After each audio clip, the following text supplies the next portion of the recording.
Hello everyone, आज हम data structure का एक टॉपिक देखने जा रहे हैं जिसका नाम है बाइनरी सर्च ट्री। पिछले टॉपिक्स में हमने देखा है कि बाइनरी ट्री क्या होता है। आज हम देखेंगे कि बाइनरी सर्च ट्री क्या होता है। अगर हम बाइनरी सर्च ट्री की बात करें तो बाइनरी सर्च ट्री भी एक तरह का बाइनरी ट्री ही होता है, जहां पे हर एक नोड को हम n से रिप्रेजेंट कर रहे हैं और ट्री को हम रिप्रेजेंट कर रहे हैं t से।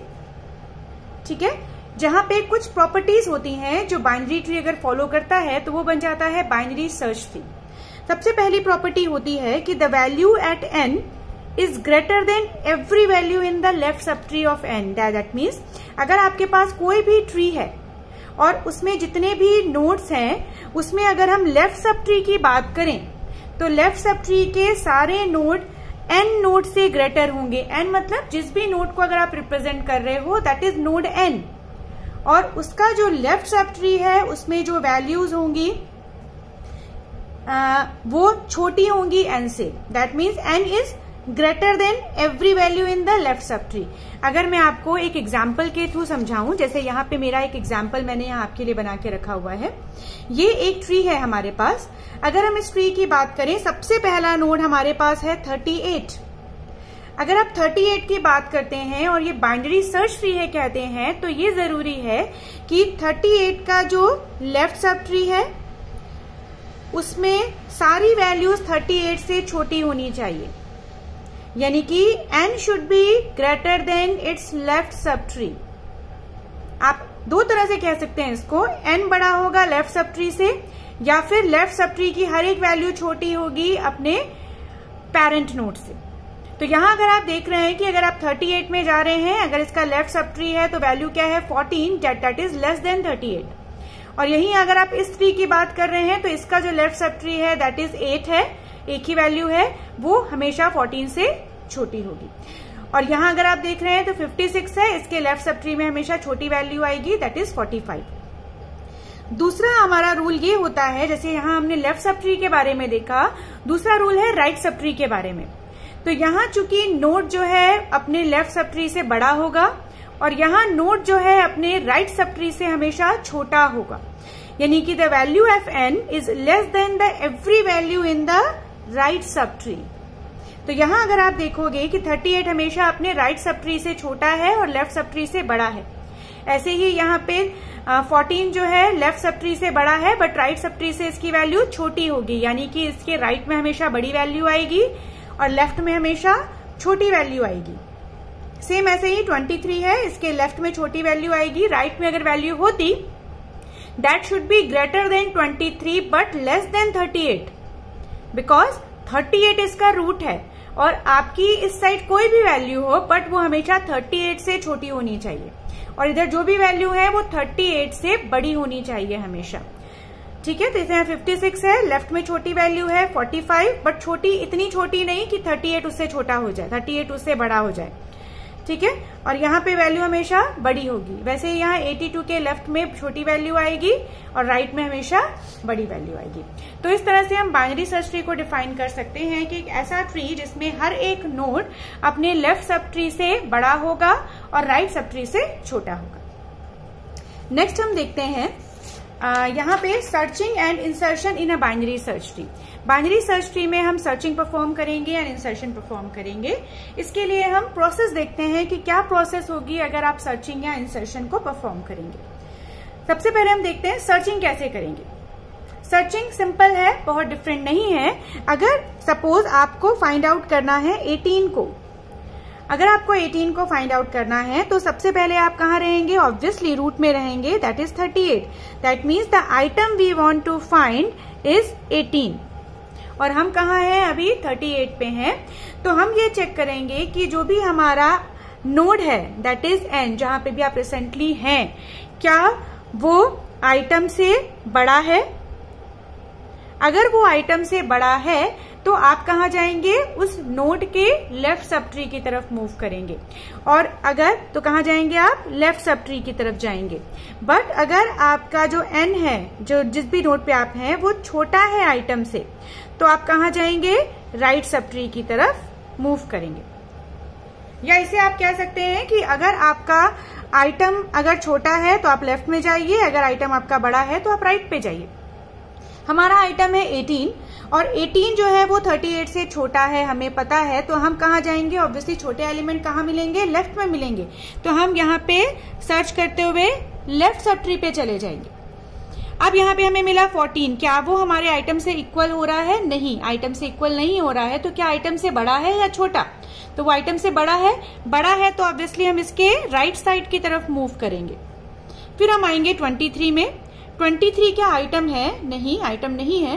तो क्या वो आइटम से बड़ा है? नहीं, आइटम से छोटा है। यस, यानी 18 है। तो हम इसके लेफ्ट में जाएंगे जहां हमें मिलेगा 18।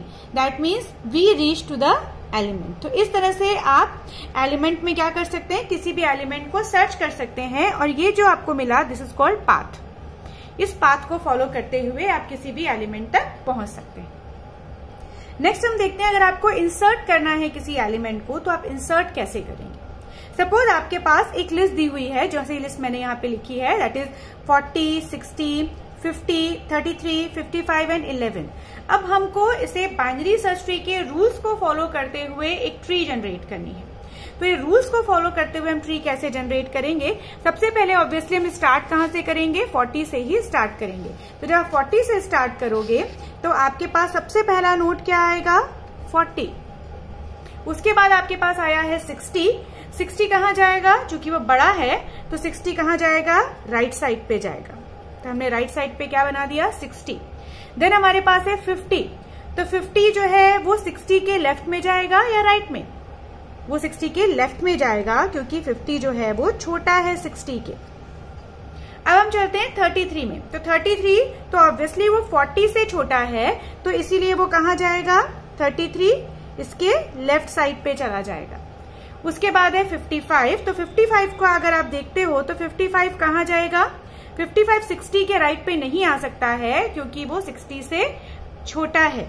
तो वो ऑब्वियसली 50 के राइट साइड में जाएगा, तो 55 आएगा यहाँ पे। उसके बाद आप 11 की बात कर रहे हैं क्योंकि नेक्स्ट एलिमेंट है 11। तो 11 कहां जाएगा? चूंकि वो 33 से छोटा है, 40 से भी छोटा है, तो 11 को हम पॉइंट करेंगे यहाँ पे। तो इस तरह से ये आपका एक ट्री जनरेट हो जाएगा जब आप कोई लिस्ट के साथ काम करेंगे उस कंडीशन में, by following the rules of binary search tree. अब हम देखते हैं कि सर्चिंग हो गई, इंसर्शन हो गया। अब हमें एलिमेंट को डिलीट करना है बाइनरी सर्च ट्री में। एलिमेंट को अगर आपको डिलीट करना होगा तो आपको 3 केसेस फॉलो करने पड़ेंगे डिलीट करने के लिए। सबसे पहला केस ये होगा कि अगर जिस भी नोड को आपको डिलीट करना है, जरूरी नहीं है कि वो लास्ट नोड हो, वो 20 से भी कहीं आप डिलीट कर सकते हैं। तो सबसे पहला केस ये होगा कि अगर आप किसी भी एलिमेंट को डिलीट करना चाह रहे हैं, अगर उसका कोई भी नोड नहीं है, कोई भी चाइल्ड नहीं है, तो अगर किसी का कोई चाइल्ड नहीं है तो सिंपली आप उसको नॉर्मल डिलीट कर सकते हैं, just remove it from the tree. जैसे कि अगर हम इस एग्जांपल को लें, हमारे पास केस 1 क्या बोल रहा है? n has no children. पहला केस क्या है? जिस भी नोड को आप डिलीट करना चाह रहे हो उसका कोई चिल्ड्रन नहीं है। Then n is deleted from t। तो n को आप ट्री से डिलीट कर दीजिए by simply replacing the location of n in the parent node by null pointer. यानी सिंपली आप क्या करेंगे? नल पॉइंटर से उसको रिप्लेस कर दीजिए। जैसे कि यहाँ 50 का कोई चाइल्ड नहीं है, यहाँ 44 का कोई चाइल्ड नहीं है, यहाँ 66 का कोई चाइल्ड नहीं है। सपोज आपको 44 को रिमूव करना है तो आप क्या करोगे? सिंपली इसे यहां से हटा देंगे। जब इसे यहां से हटा देंगे तो आपको बाकी जो ट्री मिलेगी, दैट इज योर ट्री, और 44 वहां से हट गया। वैसे ही अगर आप 55 को 15 को हटाना चाहते हैं तो सिंपली आप इसको हटा देंगे और कुछ नहीं करना है। अगर आपके पास कोई चाइल्ड नहीं है तो कोई डिफिकल्टी नहीं है किसी नोड को हटाने के लिए। डिफिकल्टी कब आएगी? जब आपके पास चाइल्ड होंगे, जिस नोड को आपको डिलीट करना है उसके चाइल्ड हैं। तो हम चलते हैं केस 2 में। केस 2 कहता है कि अगर आपके पास एक चाइल्ड है, n हैज एग्जैक्टली 1 चाइल्ड, अगर n के पास एक चाइल्ड है तो आप उसको कैसे रिमूव करेंगे? जैसे अगर इसी एग्जांपल में हम देखें, अगर मुझे 75 को रिमूव करना है, 75 के पास एग्जैक्टली 1 चाइल्ड है। यहां हम 2 चाइल्ड की बात नहीं कर रहे हैं, हम केवल 1 चाइल्ड की बात कर रहे हैं। तो अगर आपको एक ऐसा नोड डिलीट करना है, सपोज आपको 75 को डिलीट करना है, तो आप 75 को कैसे डिलीट करेंगे? सिंपली तो डिलीट कर नहीं सकते, because it has some child. तो आपको चाइल्ड की पोजीशन भी देनी पड़ेगी कि उसे कहां फिट करें। तो इसलिए हम क्या करेंगे, यहां पे लिखा है if n has exactly 1 child then n is deleted from the t। आप n को t से डिलीट करिए by simply replacing the location of n in Pn by location of the only child of n। यानी कि आप इसे किससे delete करेंगे? इसको रिप्लेस कीजिए इसके चाइल्ड से। ये वैल्यू चली जाएगी ऊपर और ये वैल्यू हो जाएगी डिलीट। यानी ये कैसा बन जाएगा ट्री?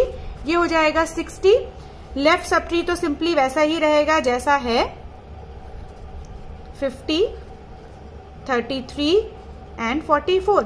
बट राइट में आप क्या करेंगे? You just delete 75 and replace it with child, इस चाइल्ड। तो आप क्या करेंगे? इसको इसके चाइल्ड से रिप्लेस कर देंगे तो 66 आ जाएगा यहां पे। ठीक है, तो ये हो गया आपका केस 2 कि कैसे आप ऐसे नोड को रिमूव करेंगे जिसके पास एक चाइल्ड है।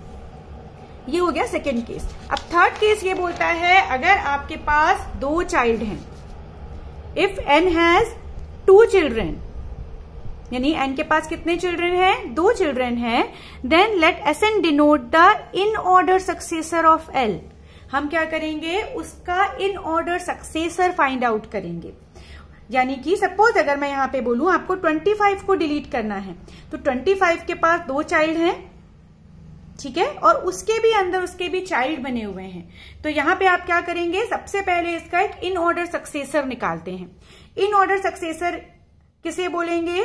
That does not have the left child. आप एक ऐसा सब ट्री इसमें फाइंड आउट करेंगे जिसका लेफ्ट चाइल्ड नहीं है। दैट मीन्स ये हो जाएगा इन ऑर्डर सक्सेसर ऑफ 25, क्योंकि इसका लेफ्ट चाइल्ड नहीं है। हम एक ऐसा inorder successor find out करते हैं जिसका लेफ्ट चाइल्ड नहीं है, does not have the left child. हमें कौन सा मिला? ये सब ट्री मिला। Then n is deleted from the t। अब आप इस n को डिलीट कर दीजिए t से, तो ये खाली हो गया। सपोज 25 मैंने रिमूव कर दिया, बट इस जगह पे कौन सी वैल्यू आएगी? Then by first deleting Sn from the t using case 1 and case 2। अब आप क्या करेंगे? इसमें जो आपका ये इन ऑर्डर सक्सेसर आया है दैट इज 33, जिसका लेफ्ट चाइल्ड नहीं है। अब ये इन ऑर्डर सक्सेसर को आप हटाइए। ये सबसे पहले मैं 25 को तो ऑलरेडी हटा चुकी हूं क्योंकि मुझे इसे रिमूव ही करना था। अब इसकी जगह कौन सी वैल्यू लेगी? इसके लिए मुझे इन ऑर्डर सक्सेसर को भी रिमूव करना पड़ेगा, तो मैंने 33 को भी रिमूव किया बाय यूजिंग केस 1 और केस 2। दैट मीन्स अगर सिर्फ रूट नोड, सिर्फ लीफ नोड होता है तो सिंपली रिमूव इट, और अगर उसके पास एक चाइल्ड है तो आप सिंपली इसको रिप्लेस कर दीजिए। तो यहां पे 33 की जगह क्या आ जाएगा? 44 आ जाएगा। ये रिप्लेस कर देगा इसको अगर हम केस 1 को यूज करेंगे तब, और ये यहां से हट जाएगा। अब हमारे पास क्या करेंगे? जो इन ऑर्डर सक्सेसर आपने हटाया है 33, इसे आप यहां से रिप्लेस कर दीजिए। यानी अब 25 की जगह क्या आ जाएगा आपके पास? 33। ठीक है, इन ऑर्डर सक्सेसर जो भी आपने फाइंड आउट किया उसे रिप्लेस करेंगे, बट उसके भी चाइल्ड है। तो फर्स्ट आप केस 1 है केस 2 को देखिए, उसका कोई चाइल्ड नहीं है तो उस कंडीशन के अकॉर्डिंग डिलीट कीजिए। अगर उसका एक चाइल्ड है तो उस कंडीशन के अकॉर्डिंग डिलीट कीजिए, और फिर उस इन ऑर्डर सक्सेसर को रिप्लेस कर दीजिए उस एलिमेंट से जिसे आपको डिलीट करना है। तो ये सिंपल 3 केसेस होंगे जब भी आपको किसी भी एलिमेंट को बाइनरी सर्च ट्री से रिमूव करना होगा उस कंडीशन में। तो आई होप आपके लिए ये लेक्चर फायदेमंद होगा, आपको चीजें समझ में आई होंगी। अगर आपका कोई भी डाउट है तो आप कमेंट कर सकते हैं। चैनल को सब्सक्राइब करिए। Thank you so much.